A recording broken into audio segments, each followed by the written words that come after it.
Una sa lahat ay nais namin kayong muling pasalamatan sapagkat ang ilan sa inyo ay tunay na sumusubaybay, nagsusubscribe at ibinabahagi ang aming pag-aaral dito sa Sulyap sa Katotohanan sa inyong mga kaibigan, mga kilala at sa mga church members ninyo, hindi lamang dito sa Pilipinas kundi sa abroad. Salamat po na inyong ibinabahagi ito, idina-download at ito ay ipinadadala sa inyong mga kaibigan. Sapagkat naniniwala kami na ang matatag na pamilya, pundasyon, ay Biblia. Ang ikalimang linggo ng ating pag-aaral sa aklat ng Juan ay may pamagat na ang patotoo ng mga Samaritano. Ito'y magpapakita sa atin ng mga tagpo na naroon ang ating Panginoong Hesus ay nakipag-ulayaw sa mga Samaritanong, lalong-lalo na yung babaeng nasa Kapitulo 4. Subalit bago tayo muling pumalaot sa ating pag-aaral, tayo po ay manalangin. Minsan pa, dakilang Diyos, kami inyo pong patnubayan, gabayan ng inyong diwang banal, at nawa ang banal na Espiritu ang magdala sa amin ng mga leksyong magtutuwid ng aming maling lakad, sasansala sa aming mga kamalian, at magbibigay ng mga pangakong pari naming panghawakan samantalang kami naghihintay sa inyong muling pagbabalik. Pagpalain po ninyo ang bawat nilalang na sumusubaybay ng aming programa, ang kanilang mga tahanan, bigyan ng mga ibayo pang mga pagpapala at bendisyon na lalo pa silang magtapat hanggang sa wakas. Ingatan kaming sama-sama sa sandaling ito sa pangalan ng Panginoong Hesus. Amen. Makakarinig tayong muli ng isang tanging bilang na kabahagi po ng ating pagsamba ay ang pakikinig ng musika na may dalang banal na katotohanan mula sa salita ng Diyos.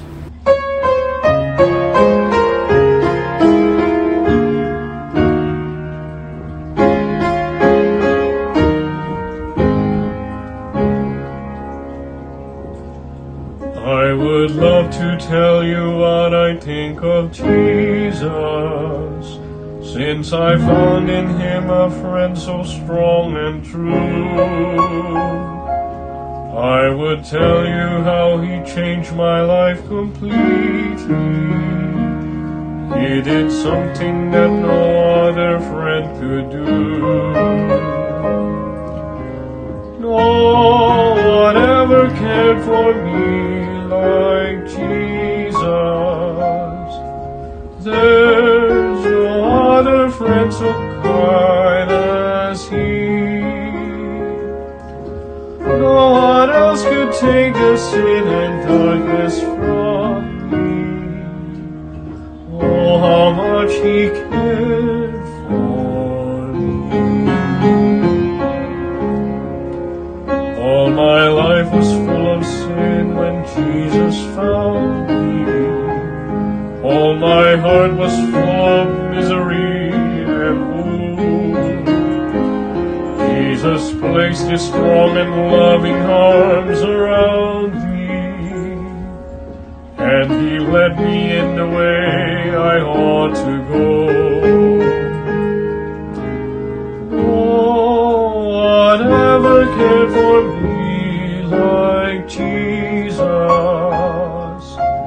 There's no other friend so kind as He. No one else could take the sin and darkness from me. Oh, how much He cared for me.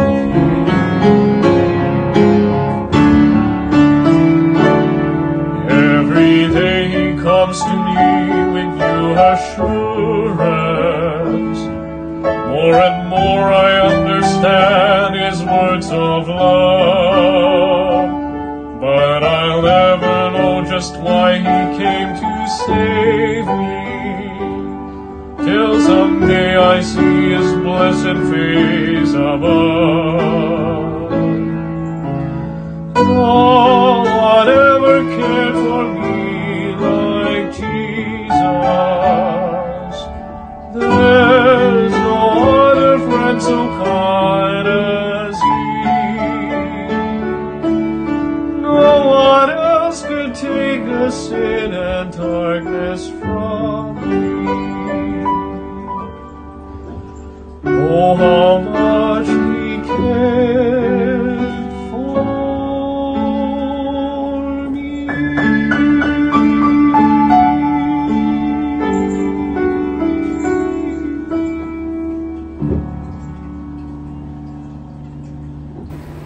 Salamat po muli sa ating napakinggang awit.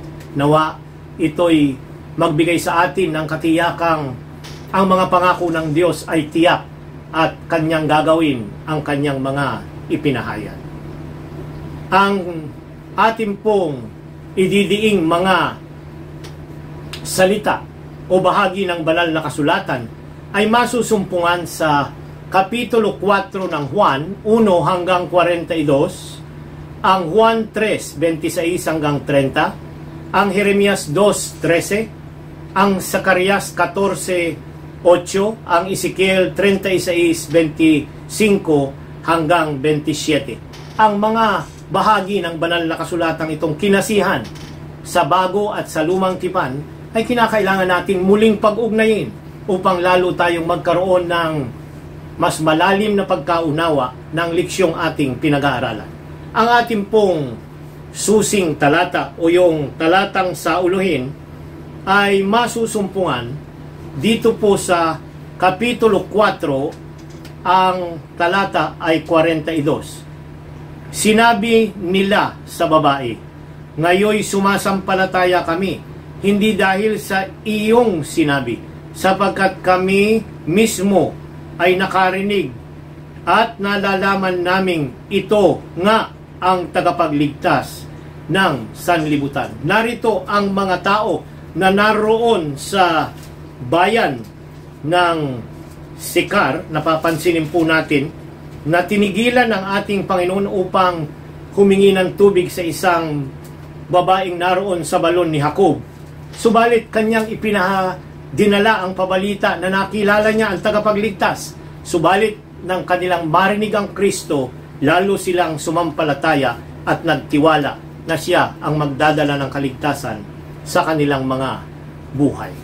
Pasimulan po natin ang tala ni Juan sa Kapitulo 4 ng kanyang aklat, Kapitulo 1 hanggang 4. Nang malaman ni Jesus na nabalitaan ng mga Pariseo na gumagawa at nagbabautismo na mas maraming alagad kaysa kay Juan, kahit hindi nagbabautismo si Jesus kundi ang kanyang mga alagad, umalis siya sa Judea at muling bumalik sa Galilea.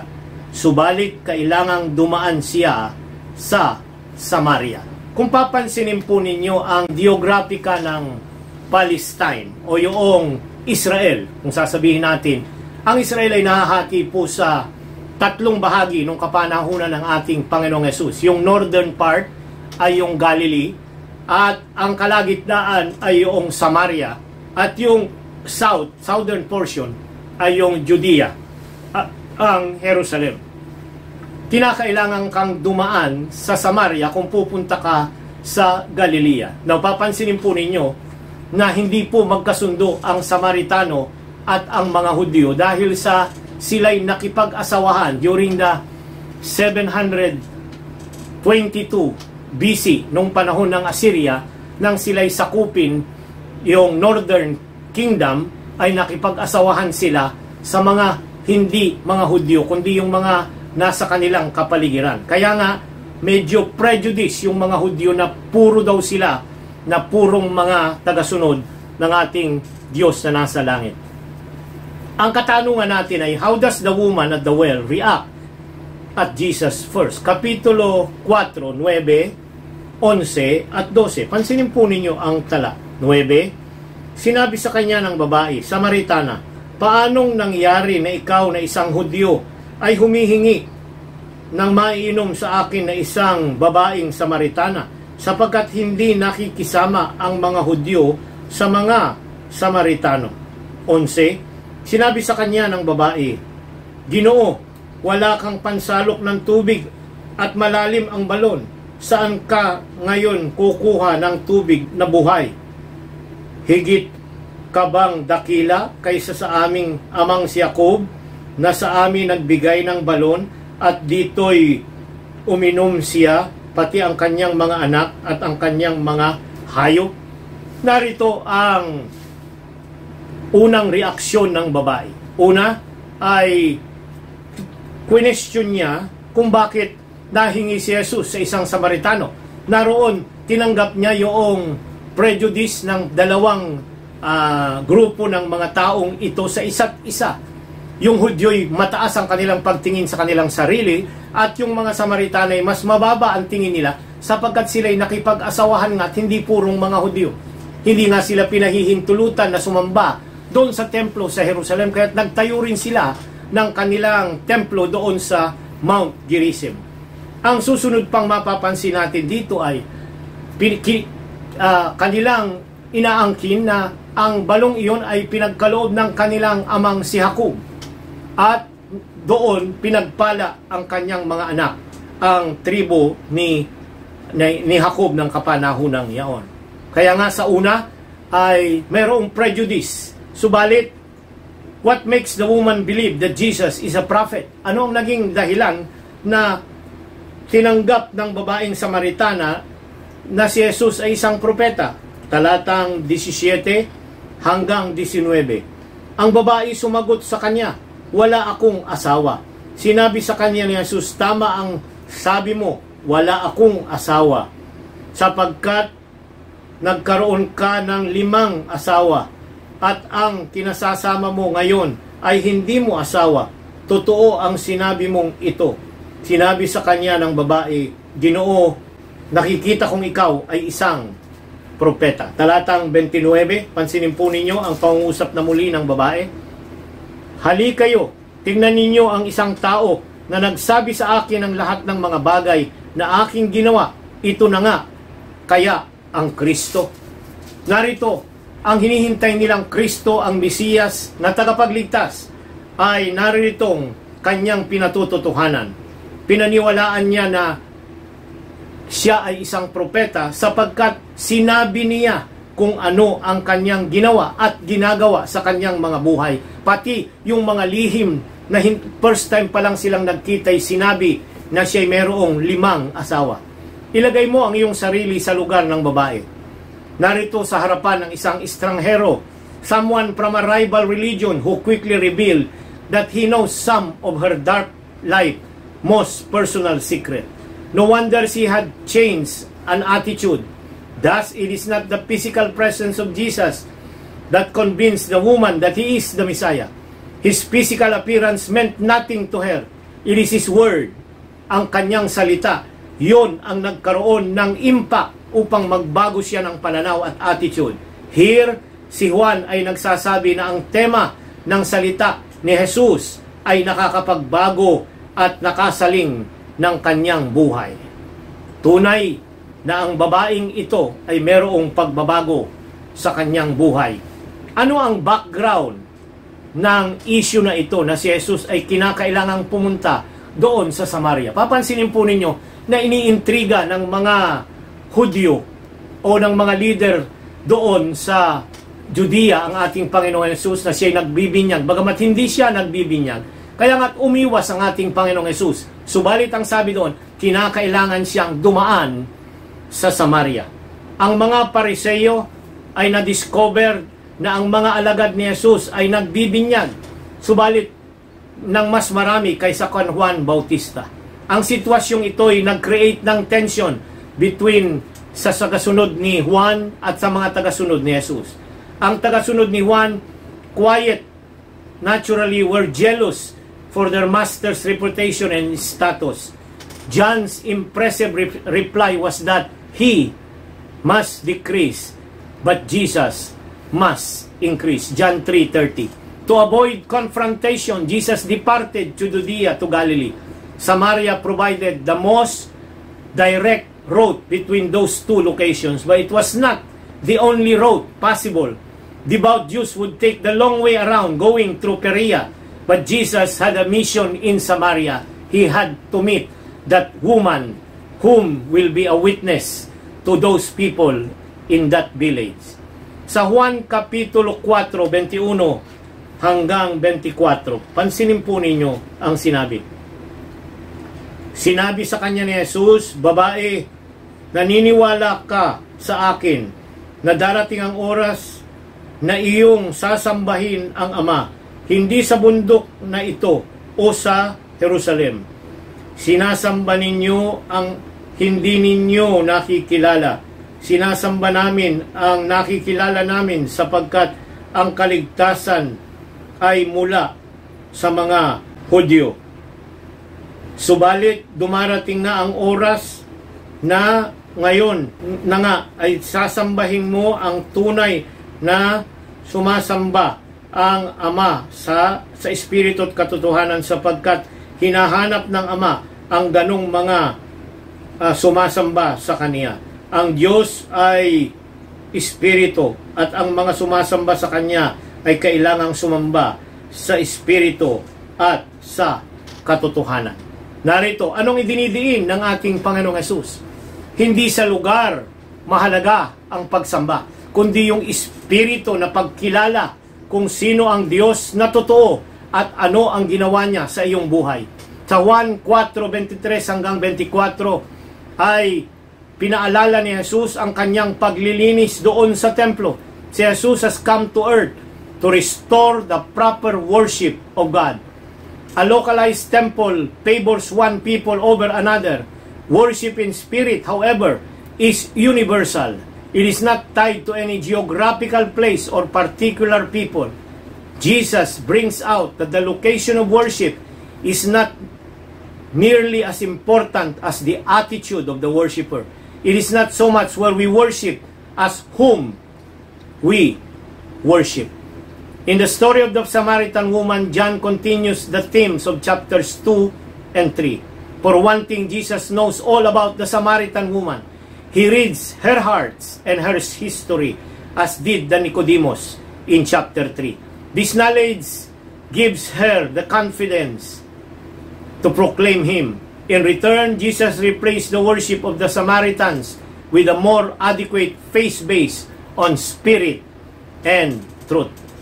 The attraction of the opposite.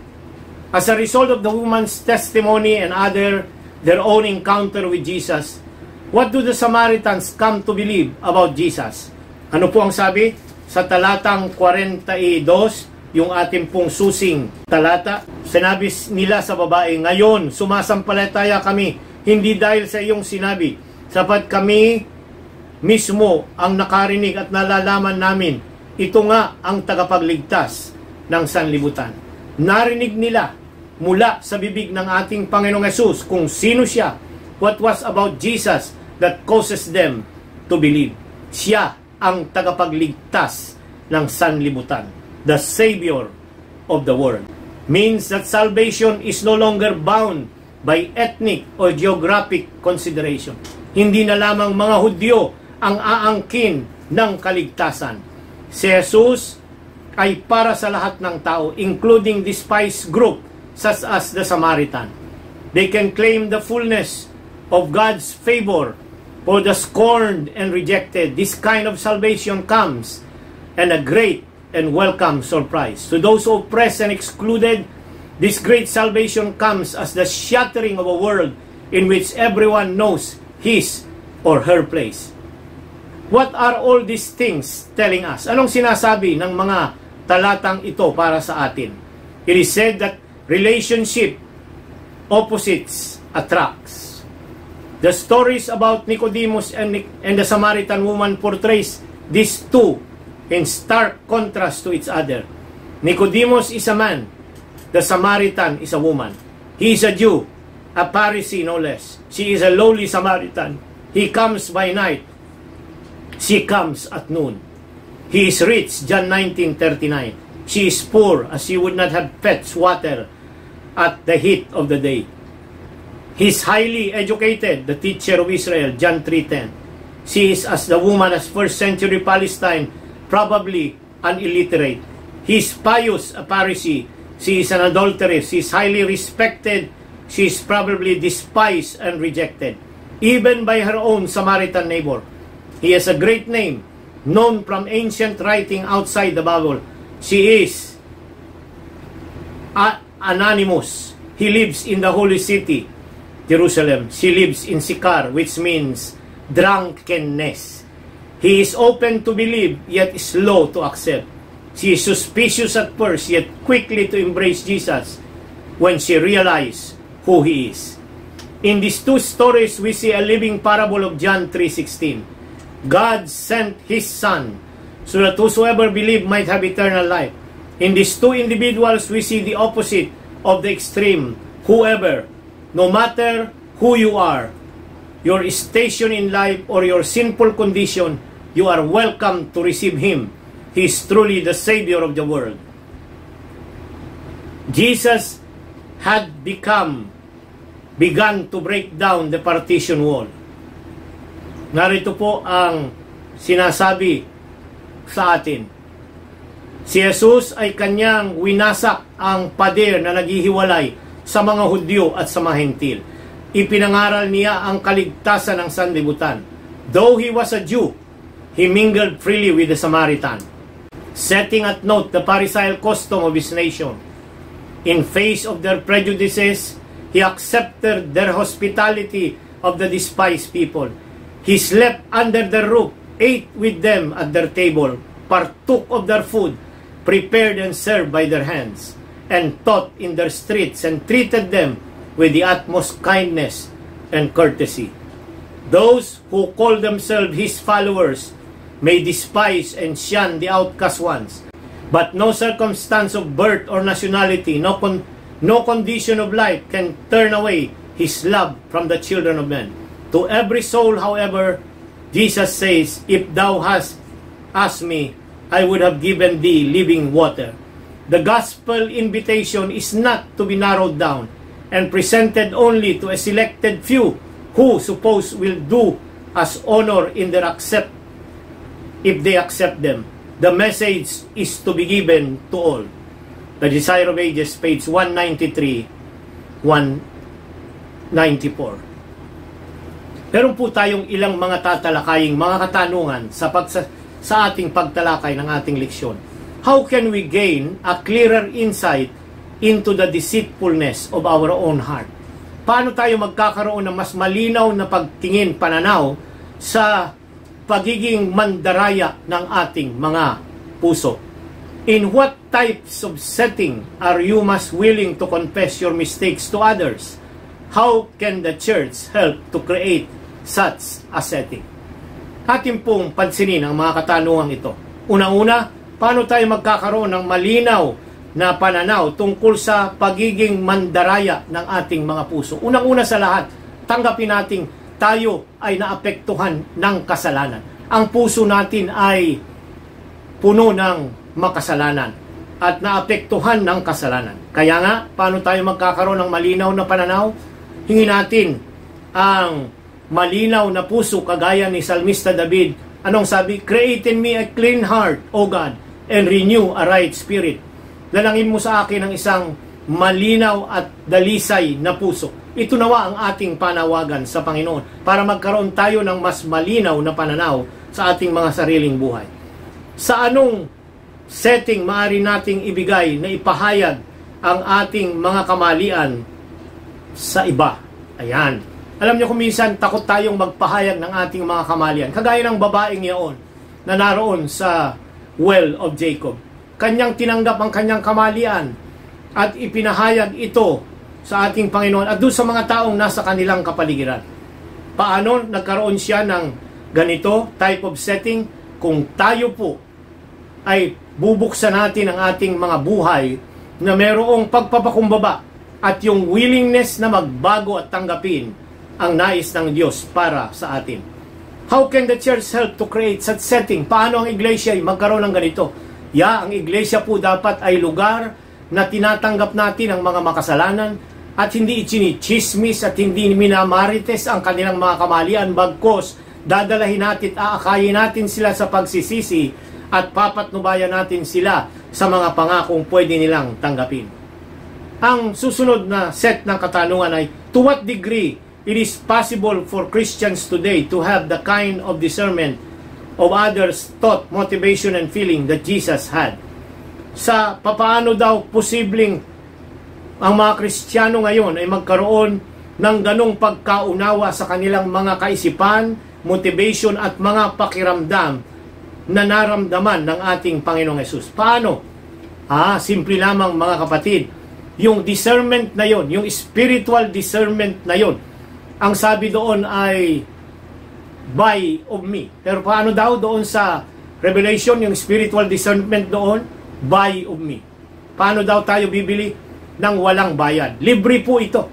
Ito'y pinamamahagi sa lahat ng nais magkaroon ng pagkaunawa sa kaisipan, motivasyon at pakiramdam nararamdaman ng ating Panginoong Hesus na narito sa balat ng lupa. Ang susunod ay, if we can, what should the fact tell us about why we need to be very careful not to judge the hearts of others? Bakit tayo dapat maging maingat na huwag tayong humatol sa mga puso ng mga iba na nasa ating mga kapaligiran? Hindi po natin likas dapat ang humatol. Ang paghatol ay likas ng Diyos. Ang nais natin ay dalahin natin ang ating mga maling haka sa Panginoon at tulungan natin ang ibang mga taong madiskubre ang Panginoon na siyang gumagawa sa ating mga buhay sa araw-araw. Opo, ang Diyos ay nagnanais na mga ilangan tayo ng pangailangang huwag humatol sa mga puso at sa buhay ng iba. Sa pagwawakas ay narito po ang nais kong inyong pansinin. Ang ating pag-aaral ngayong linggo ay ang pagkahambing ng babaeng Samaritana, kung paano nila nasumpungan at paano niya ibinahagi ang kanyang patutuo sa mga tao na bumago at nakasumpong ng tagapagligtas ng sanlibutan. Kaibigan, pinakikilala mo ba ang tagapagligtas ng sanlibutan? Yung nakakabasa ng iyong puso at ng iyong nakaraan. Yung nakakaalam na hindi ka mahihiya sapagkat ikaw ay kanyang ipagtatanggol. Ikaw ay kanyang lilinisin. Babaguhin niya ang iyong buhay at magkakaroon ka ng kapayapaan sa bawat sandali ng iyong buhay. Opo, ang Diyos na nagbigay sa atin ng pagkakataong makilala siya kagaya ng babaeng iyon doon sa balon ni Jacob, na hindi na siya mangangailangan pa ng tubig na iinom, kundi ng tubig ng buhay na siyang babago sa kaniya. Sa pagwawakas ay ating maririnig ang isang tanging bilang at ditong muli paalalahanan tayo na magtiwala sa ating Panginoong Hesus.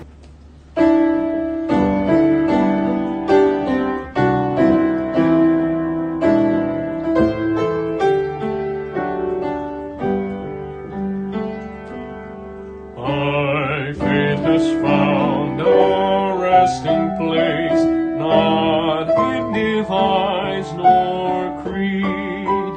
I trust the ever-living one, His once for me.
Salamat po sa ating napakinggang awit. Nawa ito'y magdala sa atin ng pagbabago, na ito'y tuluyan tayong magkaroon ng kapanatagang hindi niya tayo pababayaan, iingatan niya tayo, at tayo'y magkakaroon ng kapayapaan. Tayo po ay manalangin. Mapagpalang Diyos na nasa mga langit, salamat po na kami inyong iingatan, pagpapalain, at igagawad ang mga paalaala, gabay na maaari naming panghawakan samantalang kami naglalakbay sa aming Kristiyanong pamumuhay. Pagpalain ng aming mga sambahayan, patawarin kami kagaya ng babaeng yaon. Bigyan mo ng kapanatagang kung kami nagkakamali, itutuwid ang aming landas, at inyo kaming bibigyan ng kapayapaang mamuhay na may kabanalan. Ingatan kaming sama-sama sa sandaling ito, sa pangalan ng aming Panginoong Hesus. Amen. Tunay po na ang matatag na pamilya, pundasyon ay Biblia.